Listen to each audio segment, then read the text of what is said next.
ladies and gentlemen. Welcome to SA Accounting Academy. Here's a short clip on one of our previous webinars. I hope that you really do enjoy it. Good morning, everyone that's joined us today. You are so welcome to this session entitled Deepen Your Client Relationships and Grow.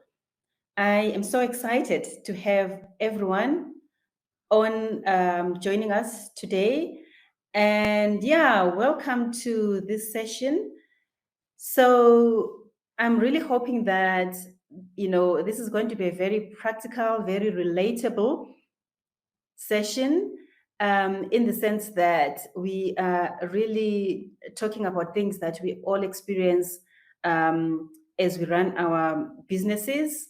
I would imagine that quite a number of people that have joined us today are accounting professionals. Perhaps some of you run your own businesses. Maybe some of you are contemplating running your own businesses. Whatever your context is, I'm just hoping that this is going to be a very relatable session where you can, where we can learn, from each other. So like we said, we are really going to focus on how we're going to grow our revenue base through deepening the relationships we have with our existing clients. And that's really the theme of this session. So they say that relationship is currency. And this is something that I truly believe in. So we want to delve deeper into how we can turn our relationships with existing clients into currency. So let's get started. To start off with, I'm gonna, just by way of introduction, I'll keep the video on, but as we go along, I'll turn the video off. So just so that you guys know me and so you know who you're speaking, who's speaking to you. So after my intro and as we get into the content, then I'll switch off the video. But yeah, just a little bit about myself. So my name is Constance Kawelenga, and I've been at this game at least 23 years. So I've got at least 23 years of experience in different sectors, spanning from audit to accounting, tax, and this experience has, obviously been in the audit firms, in the audit industry, as well as in what we call commerce. I started my own business in 2013, and so the business has evolved over the last 9 years from when we started. So I started to understand that what clients really need from us as accountants, financial experts, is so much broader than the basic accounting services. We all do this thing where, you start and you do what you're familiar with, what you know, because, that's just human nature. But as you get more comfortable and you settle in and you settle into the relationships with your clients and you really get confident, your confidence is starting to go up, you really start broadening your scope. And so this has typically happened to our business as well. It's been an exciting journey. And the one thing that I can assure you, and I'm sure that a lot of you that have, traveled the same journey have experienced, is that there's a consistently high learning curve. And the one thing that I can tell you is that today we don't just see ourselves as accountants, but rather as ecosystem orchestrators. And what I mean by this is that we see ourselves as partners with our clients. And our role in this relationship is to really unlock their prosperity through interventions that are really customized to suit their specific business journeys, because each of our clients has got their journey that they're traveling on. And it's our responsibility to understand that journey, to understand the clients and see where we fit ourselves, in that journey. And so that's how we look at it. So yeah, we've really positioned ourselves to support our clients through a cycle-oriented approach. And we'll discuss what that means a bit later. But we really see, or we look at businesses through the lens of what, where are they in terms of the development, the normal growth curve of a business, and are they in the idea stage? Are they in the seed stage? Are they in the startup stage, or are they in the growth phase? Now, we know that, not businesses don't necessarily fall into those sort of 4 clean categories. There's so many variations and permutations and combinations in between, but for the purposes of our discussions, we'll really look at it from that lens. And so the interventions that we bring to the table for each of our clients at each stage, whether it's ideation or mentorship or incubation or access to funding, it really depends on which stage they're at, and we really customize our offerings, accordingly. But yeah, so enough about myself. Let's get into the material.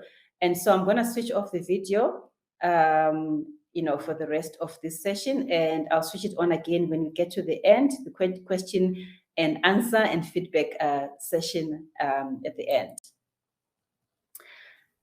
Right. So in this session, what we're going to do is, firstly, we're going to take a step back and really reflect on where, your business is in terms of, are you fulfilling needs? Are you solving problems? Or are you doing both? So the one thing that I've learned, and I really believe in this, is that businesses that have a higher chance of success are those which are either fulfilling a need or solving a problem, or preferably both. So when you're that type of a business, so I'm talking about businesses that are really positioned to fulfill a need or to solve a problem.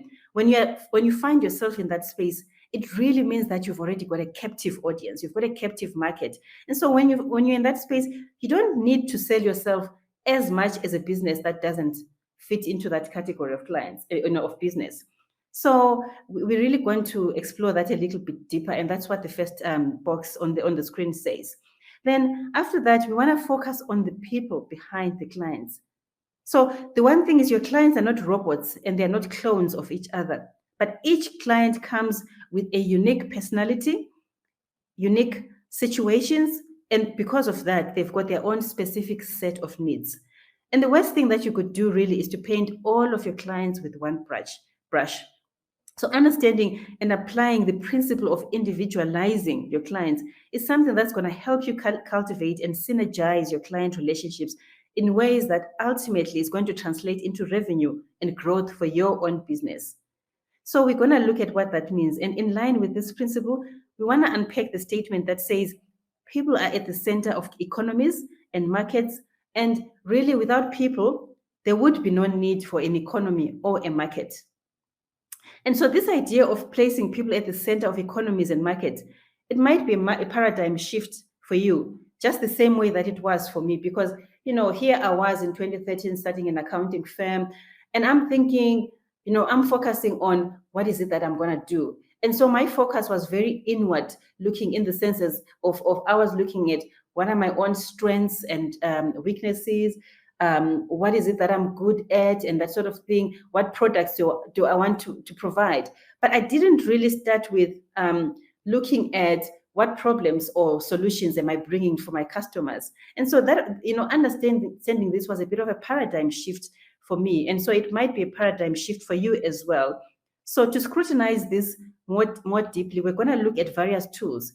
We'll look at something called the business model canvas. Then we're going to look at a tool called the customer empathy map. And then we'll also look at another tool called a day in the life of the customer. And then lastly, we're going to look at a customer profile for a business. And then as we proceed, something else that we really want to elaborate on in this webinar is the understanding that businesses all go through cycles. And I've spoken about this before. So knowing the typical cycles that that your clients go through helps you understand what they most likely need at any point in time. And once you understand that, it helps you to craft accounting and financial solutions tailored to what they need at that specific point in time. So today we just want to look at the idea, the seed, and the startup and growth stages. Of course, business stages are classified differently by different organizations, but we just want to really restrict ourselves to the 4 stages that I've mentioned, just to keep it simple. So my question to you is, do you ever really take time to truly analyze your clients in terms of where they're at and what they need in terms of these stages? Again, remember, the most successful businesses are the ones that are either fulfilling a need or solving a problem. So an understanding of the intricacies of your clients will position you towards being able to do this. I hope that you enjoyed that video. For more of our webinar videos, go to www.accountingacademy.co.za. Thank you and have a lovely day.